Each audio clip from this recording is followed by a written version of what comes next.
Rav Hirsch says that a person that is free of envy and jealousy is going to be free of hate, both in his mind and in his spirit, which is the ultimate freedom. People always talk about, Am Yisrael used to be slaves, we're still slaves. The black people used to be slaves, they're still slaves. This one used to be slave, everybody's still slaves. All of humanity, almost 8 billion people, almost everybody is a slave. The only people that are not slaves are bnei Torah. But not just anybody learns Torah. Someone that doesn't have jealousy in his heart. As long as you have jealousy in your heart, you are 100% a slave.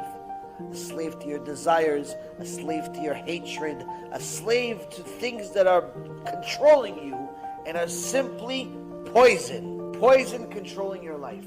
Every time you see somebody smiling, you get annoyed. Why? Why is everybody so happy? Why is everybody so this? Why are you so upset that they're happy? Why are you so upset that they have good stuff?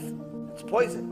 You're a slave. You're a slave to this poison. It's a spiritual slavery. If you need to get the newest iPhone every time it comes out, the newest car every time it comes out, the newest house, the nicest house, the biggest this, the biggest that, you're a slave. Doesn't matter how much money you have in the bank. If your life is materialism, constantly materialism. Why? Because you're constantly competing with everybody else. He expanded his house, I'm going to expand, I'm going to get another house. Now I'm going to expand my house, I'm going to get another house. I'm going to get 2 houses, put them together. He expanded his house, I'm going to get 2 houses and put them together.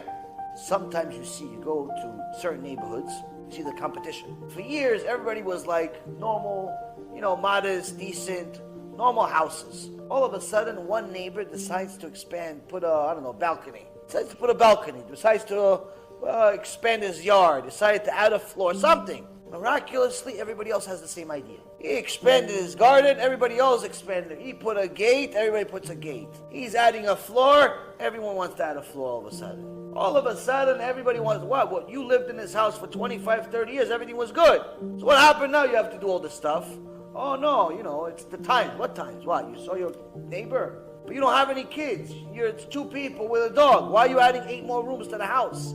Sometimes you walk around, you see some of these houses, Baruch Hashem, let you have a big house, but have people in it too. You see sometimes people have mamash nothing to do with their money, absolutely nothing to do with their money. What do they expend the house? But when do they expend the house? They expend the house when they least need it, when there's nobody home anymore, because the kids are all married off, they're all with their own houses, they're all with this, but there's 2 old people, 87 rooms. And you have to have a little tus-tus to go from room to room, and in reality, they live in the kitchen by themselves the whole time. No one sees the rooms, except the cleaning people. Why do you have for what?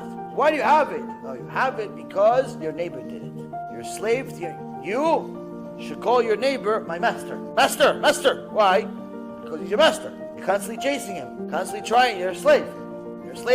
Jealousy is slavery.